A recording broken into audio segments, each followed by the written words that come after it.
ایک اسلامی بھائی خود بتاتے ہیں کہ آج سے کچھ سالوں پہلے میں نے دعوت اسلامی کے مدنی مرکز میں 30 دن کا اعتکاف کیا اور میرے چہرے پہ داڑھی بھی نہیں تھی، اور اعتکاف کے بعد آخری رات تھی غالباً، تو امیر اہل سنت نے فرمایا کہ جو ہے وہ داڑھی شریف کی نیت کرے گا اللہ اسے اسی سال یا جلدی جلدی مدینہ دکھائے، اس طرح کی دعا دی۔ وہ کہتے ہیں میں نے داڑھی شریف کی نیت کر لی، داڑھی کی نیت کی، میرے پاس تو پیسے بھی نہیں تھے مدینہ شریف جانے کے، وہاں مسجد نبوی شریف میں خادم کی جابز آتی ہیں، کہتے وہ جاب آئی، میری خالہ یا میری پھوپھی نے مجھے قرضہ دیا اور میں نے وہ پیسے خرچ کر کے میں مدینہ شریف چلا گیا۔ مدینہ شریف پہنچا، آج وہ بتا رہے تھے کہ 2.5 سال ہو گئے مجھے پہنچے ہوئے، یا 3 سال ہو گئے، اب تک وہ واپس نہیں آئے، کہتے ہر سال چھٹی ملتی ہے، میں مدینہ چھوڑ کے نہیں آیا۔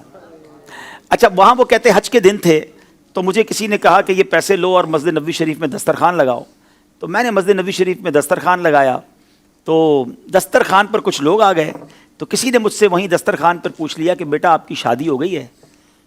تو وہ شخص کہتا ہے جو کہ مسجد نبوی شریف میں خدمت صفائی وغیرہ کے کام کرتے ہیں، کہتے مجھ غریب کو کون اپنی بیٹی دے گا؟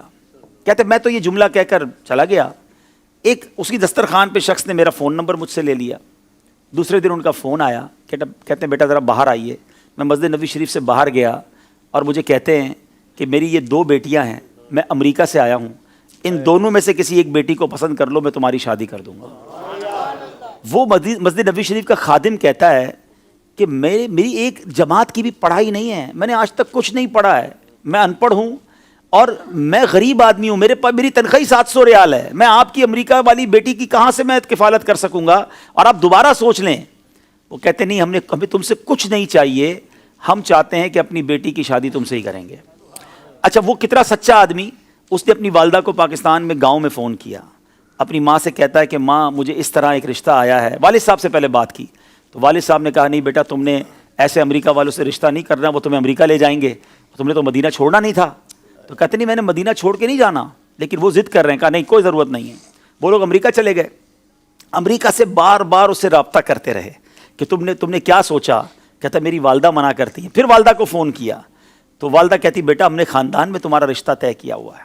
وہ امریکہ کے خاندان والے کہتے ہیں کہ تمہاری والدہ سے کہو کہ ٹھیک ہے میری بیٹی سے رشتہ کر کے مدینے میں شادی کر لو، میں آپ کو یہ اجازت دیتی ہوں کہ آپ اپنی ماں کی خواہش پر پاکستان میں بھی شادی کر لینا۔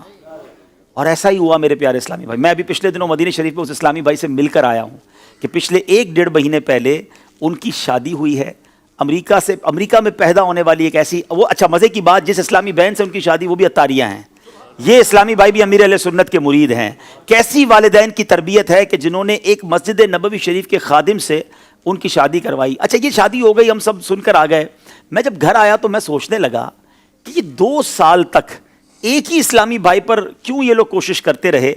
ہو نہ ہو ان کو کوئی اشارہ ملا ہے، کوئی خواب میں بشارت ملی ہے، اور یہ وہ جو جملہ تھا نا جو اس بندے نے مسجد نبوی شریف میں کہا تھا کہ مجھ غریب سے اب کون شادی کرے گا، تو گویا یہ رشتہ نبی پاک نے ہی کروایا ہے۔ پھر میں نے خود امریکہ رابطہ کیا کل اور یہ سوال پوچھا کہ یہ بتائیے کہ یہ کیا وجہ ہے کہ آپ نے 2 سال تک، بھائی مدینہ شریف میں اور بھی بہت سارے لوگ تھے، اپنی بچی کی اگر آپ نے مدینہ پاک میں شادی کرنی تھی تو کسی اور سے کر دیتے، ڈائریکٹلی اس خادم مسجد نبوی شریف سے آپ کو کیوں کرنی تھی؟ تو بس انہوں نے یہی بتایا، اب انہوں نے یہ کہا کہ ایک راز ہے، جو راز ہم آپ کو بتائیں گے اور کسی کو نہیں بتائیں گے۔ تو جو کچھ اب تک پتہ چلا ہے وہ یہی ہے کہ اس کے دل سے نکلا اور میرے آقا نے یہ رشتہ کروا دیا۔ اور مجھے تو یقین کریں یہ واقعہ سننے کے بعد، تو یہ واقعات کتابوں میں تو پڑھے تھے مگر آج بھی ایسے واقعات رونما ہوتے ہیں، آج بھی مسجد نبوی شریف میں مدینے جا کر دل سے کوئی بات نکلتی ہے، میرے آقا اسے کیسا نوازتے ہیں۔ پھر ہم کیوں نہ کہیں کہ لب واہ ہیں، آنکھیں بند ہیں، پھیلی ہیں جھولیاں، کتنے مزے کی بھیک تیرے پاک در کی ہے۔ تو آج بھی ایسے ایسے واقعات ہوتے ہیں جو ایمان کو تازہ کر دیتے ہیں کہ اتنی محبت بھی ہے لوگوں کو مدینے سے۔ آج لوگ پیسے والا ڈھونڈتے ہیں، خوبصورت ڈھونڈتے ہیں، ڈگری ہولڈر ڈھونڈتے ہیں، مگر اس خاندان نے اگر ڈھونڈا تو شہر مدینہ ڈھونڈا، مسجد نبوی کا خادم ڈھونڈا، اور نبی پاک علیہ الصلوۃ والسلام کے روضے کا گویا ایک خادم ڈھونڈا اور اسے اپنی بیٹی جو ہے وہ دے دی۔ تو سبحان اللہ، یہ ہے مدینے کی باتیں اور عشق جو نصیب والوں کو ملتا ہے۔ اللہ اس جوڑے کو سلامت رکھے، ان کو خوشیاں عطا فرمائے۔ یہ ایک ایسا واقعہ تھا، میں نے خود ایکسپیرینس کیا، میں خود ان سے مل کر آیا ہوں. اللہ کریم میں تو ان سے کہا کہ آپ ہمارے لیے دعا کریں, کیسی آپ کو جو ہے یہ برکت ملی ہے. اللہ آپ کے صدقے ہمیں بھی مدینے پاک سے سچی محبت عطا فرمائے. صلو علی الحبیب صلی اللہ تعالی علی محمد. تو اب یہ سیکھنے کو پتہ ہے کیا ملا؟ فریاد امتی جو کرے حال زار میں. آپ پریشان ہیں, آپ مصیبت میں ہیں, آپ قرضے میں ہیں, آپ نے مدینے جانا ہے, آپ کو روزگار کا پرابلم ہے, جو مسئلہ ہے, فریاد امتی جو کرے حال زار میں. ممکن نہیں کہ خیر بشر کو خبر نہ ہو, واللہ وہ سن لیں گے, فریاد کو پہنچیں گے. اتنا بھی تو ہو کوئی جو آہ کرے دل سے. اپنے آقا کو پکاریے, انشاءاللہ ضرور کرم ہوگا.